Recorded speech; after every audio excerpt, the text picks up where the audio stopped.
నమస్తే. Welcome to our channel. ప్రస్తుతం మనతో సీనియర్ జర్నలిస్ట్ దాము బాలాజీ గారు ఉన్నారు. వారితో మాట్లాడదాం. సార్ నమస్తే సార్. నమస్తే.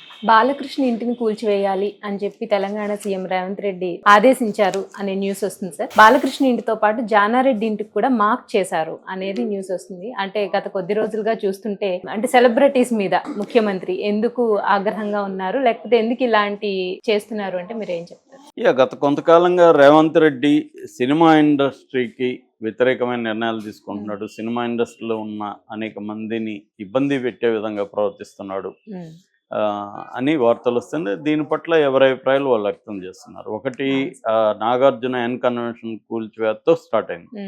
ఎన్ కన్వెన్షన్ కూల్చివేసినప్పుడు రేవంత్ రెడ్డికి నిజానికి ఒక హీరోయిక్ ఇమేజ్ వచ్చింది. ఎవరు చేయలేని పని చేశాడు. ఎందుకంటే ఎన్ కన్వెన్షన్ అక్రమంగా ఆయన ఆక్యుపై చేసుకున్నాడని గతంలో కూడా టీఆర్ఎస్ ఉన్నప్పుడు కూడా టీఆర్ఎస్ వాళ్ళు ధర్నాలు చేశారు. నేను వస్తే వీళ్ళందరూ దాన్ని వెనక్కి తీసుకుంటాం, ప్రభుత్వం ఇచ్చిన ల్యాండ్స్ అంతా అని కేసీఆర్ కూడా ప్రకటించాడు. రామోజీ సిటీని 1,00,000 నాగళ్లతో దున్నేస్తామన్నాడు. ఇవన్నీ జరిగాయి. కానీ ఆయన వచ్చినాక ఏమీ జరగలేదు. 2 రోజులు 3 రోజులు హడావిడి నడిచింది, ఏమీ జరగలేదు. అంటే గవర్నమెంట్ సినిమా వాళ్ళకి ఏ పర్పస్ కోసం ఇచ్చిందో ఆ పర్పస్ కాకుండా, అంటే సినిమా రంగాన్ని డెవలప్ చేయడం కోసం ల్యాండ్స్ ఇచ్చింది. ఎనీ పరిశ్రమలకి ల్యాండ్స్ ఇస్తుంది తక్కువ రేట్లకి. తర్వాత ఇన్ఫ్రాస్ట్రక్చర్ ప్రొవైడ్ చేస్తుంది. అది మన దేశంలో అభివృద్ధి మోడల్లో ఉన్న పద్ధతి. అలాగే సినిమా రంగానికి కూడా ఇచ్చారు అప్పుడు. ఎందుకంటే చెన్నై నుంచి ఇక్కడికి షిఫ్ట్ కావాలంటే ఇక్కడ ప్రొవైడ్ చేయాలి కాబట్టి అవన్నీ చేశారు. చేసినప్పుడు వాళ్ళు ఆ పర్పస్కి వాడకుండా దాన్ని రియల్ ఎస్టేట్కు ఇంకొక కమర్షియల్ ఆస్పెక్ట్ పబ్బులో గిబ్బులో పెట్టుకుంటే దాన్ని వెనక్కి తీసుకోవాలనేది ఉన్నింది. కానీ అవేమి చేయలే. కాబట్టి రేవంత్ రెడ్డి రాగానే చాలా సాహసోపేతంగా హైడ్రా పెట్టి హైడ్రాతో ఎన్ కన్వెన్షన్ టచ్ చేయడం అనేది రేవంత్ రెడ్డికి చాలా మంచి పేరు తీసుకొచ్చింది. ఎందుకంటే హైదరాబాద్లో వరదలు ఇవన్నీ చూస్తున్నాం కాబట్టి రేవంత్ రెడ్డి ఒక హీరోలాగా, ఒక సేవియర్ లాగా అనిపించాడు. కానీ అది తుస్సిపోయింది. 2 రోజుల తర్వాత ఆయన పెద్దవాళ్ళ జోలికి ఎవరికి వెళ్లకుండా చిన్నవాళ్ళ జోలికి వెళ్ళడం మొదలుపెట్టింది. అంత హైకోర్టు కూడా ఇన్వాల్వ్ అయింది. హైకోర్టు అసలు ఇది లీగల్గా కరెక్టా కాదా దగ్గర నుంచి ఇంకా అనేక విషయాలని హైకోర్టు కూడా ప్రశ్నించడం మొదలుపెట్టింది. ఈ లోపల రేవంత్ రెడ్డి మూసీ ప్రక్షాళన సుందరీకరణ పేరుతో మూసీ దగ్గర ఉన్న వాళ్ళని ఖాళీ చేయించడం చేశాడు. అది కూడా ఇబ్బంది అయింది. ఈ క్రమంలో కొద్ది రోజులుగా హైడ్రా కానీ పెద్ద కార్యక్రమాలు చేయట్లేదు. అయితే మోహన్ బాబుకి సంబంధించి కేసులను సీరియస్గా పెట్టడం, మోహన్ బాబు మీద హత్య కేసు అనేది ఫస్ట్ టైం ఇలాగ పెట్టి అరెస్ట్ చేయబోతున్నారు ఆ స్థాయిలో. మోహన్ బాబు ఇద్దరు కొడుకుల్ని పిలిచి వార్నింగ్ ఇవ్వడం, సిపి మోహన్ బాబుని కూడా రమ్మనడం, ఈ లోపల ఆయన కోర్టుకు వెళ్ళడం, ఇవన్నీ పట్టపట్టాలని జరిగిపోయాయి. ఈ లోపల అల్లు అర్జున్ విషయం, అల్లు అర్జున్ మీద కేసు పెట్టారు. అల్లు అర్జున్ని అరెస్ట్ చేయరని అందరూ అనుకున్నారు, కానీ అల్లు అర్జున్ని అరెస్ట్ చేశారు. ఇది నేషనల్ వైడ్ ఇష్యూ అయిపోయింది. ఎందుకంటే మోహన్ బాబుదో నాగార్జునదో నేషనల్ వైడ్ ఇష్యూ కాదు. కానీ అల్లు అర్జున్ పుష్ప 2 నేషనల్ లెవెల్లో ఆల్ రికార్డ్స్ని బ్రేక్ చేసేసి ముఖ్యంగా నార్త్లో 500 కోట్లు నిన్నటికి దాటేసింది. సో నార్త్లో ఈ స్థాయి కలెక్షన్లు ఏ సినిమా లేదు. ఒకసారిగా నార్త్ ఇండస్ట్రీ అంతా షాక్కు గురైంది. సో అల్లు అర్జున్ విపరీతంగా పాపులర్ అయ్యాడు. ఇంకా సినిమా ఆడుతుంది బాగా. ఈ కాంటెక్స్లో ఇప్పుడు టైమింగ్ కూడా రాంగ్ టైమింగ్ రేవంత్ రెడ్డి ఎన్నుకున్నాడు. ఎప్పుడైతే అరెస్ట్ చేశారో ఇది నేషనల్ మీడియా. రెండోది ఏంటంటే national media, majority media BJP కంట్రోల్లో ఉంటుంది. వాళ్ళకి ఇది ఒక మంచి అవకాశం. కాంగ్రెస్ పార్టీకి వ్యతిరేకంగా దీన్ని ఫోకస్ అలా తిప్పేశారు. ఇది నిజానికి రేవంత్ రెడ్డి చేసిన పని, కానీ కాంగ్రెస్ స్టేట్ కాబట్టి కాంగ్రెస్ పార్టీ మీద వీళ్ళు ఒక నేషనల్ అవార్డీ అతన్ని కావాలని, అతనికి సంబంధం లేదు, ఇదే రేవంత్ రెడ్డి ఊరేగింపులకు వెళ్ళినప్పుడు జరగలేదా, అప్పుడు ఆయన అరెస్ట్ చేశారా, వేరే వాళ్ళు జరిగాయి కదా, ఇవన్నీ తీసుకొచ్చారు, లాజిక్లు జరిగాయి. దాంతో రేవంత్ రెడ్డి సైలెంట్గా ఉంటాడు అనుకుంటే ఇప్పుడు ఇంకొక ఉపద్రవం వచ్చింది. అదేంటంటే సాక్షాత్తు బాలకృష్ణ ఒక పక్క రేవంత్ రెడ్డి చంద్రబాబు మనిషి అని ప్రచారం జరుగుతుంది. చంద్రబాబు చెప్పినట్టు వింటాడని. ఎందుకంటే చంద్రబాబు మొన్న ఎన్నికల్లో కూడా కాంగ్రెస్ సపోర్ట్ చేశారు. ఎన్నికల్లో ఇక్కడ తెలుగుదేశం పోటీ చేయలేదు. ఇక్కడ ఉన్న సీమాంధ్రులు తెలుగుదేశాన్ని సపోర్ట్ చేసే సీమాంధ్రుల ఓట్లంతా కూడా కాంగ్రెస్ పడ్డాయి. రేవంత్ రెడ్డిని తమవాడుగా వాళ్ళు గుర్తించారు. తెలుగుదేశానికి సంబంధించిన మీడియా అంతా కూడా రేవంత్ రెడ్డికి సపోర్ట్ చేసింది. అంటే తెలుగుదేశానికి సంబంధించిన సపోర్ట్ సిస్టమ్స్ ఏవైతే ఉన్నాయో అందరూ కూడా రేవంత్ రెడ్డి పనిచేశారు. కాబట్టి రేవంత్ రెడ్డి గెలవగలిగాడు. అంటే నాట్ ఓన్లీ హైదరాబాద్, తెలంగాణలో ఎక్కడెక్కడ ఉన్న నిజామాబాద్ కావచ్చు, ఖమ్మం కావచ్చు, ఇలాంటి అన్ని చోట్ల కూడా అది జరిగింది. దానివల్ల తర్వాత కూడా చంద్రబాబు చెప్పినట్టు రేవంత్ రెడ్డి వింటాడు. ఒకప్పుడు రేవంత్ రెడ్డి ఆయన దగ్గర పనిచేశారు కాబట్టి మా బాస్ అని కూడా ఆయనే వీడియోలో కూడా ఉంది కదా, ఓటుకు నోటు కేసులో కూడా మా బాస్ మాట్లాడతాడు. బాస్ అంటే ఇంకా చంద్రబాబు కదా. అలాగా ఉన్న దీన్ని సడన్గా బాలకృష్ణ ఇంటికి నిన్న జూబ్లీ హిల్స్ రోడ్ నెంబర్ 45లో ఉంటుంది, అందరికీ తెలుసు బాలకృష్ణ ఇల్లు. అక్కడ వెళ్ళి మార్క్ చేశారు. 6 అడుగుల వరకు కొట్టేస్తామని మార్క్ చేసి వచ్చారు.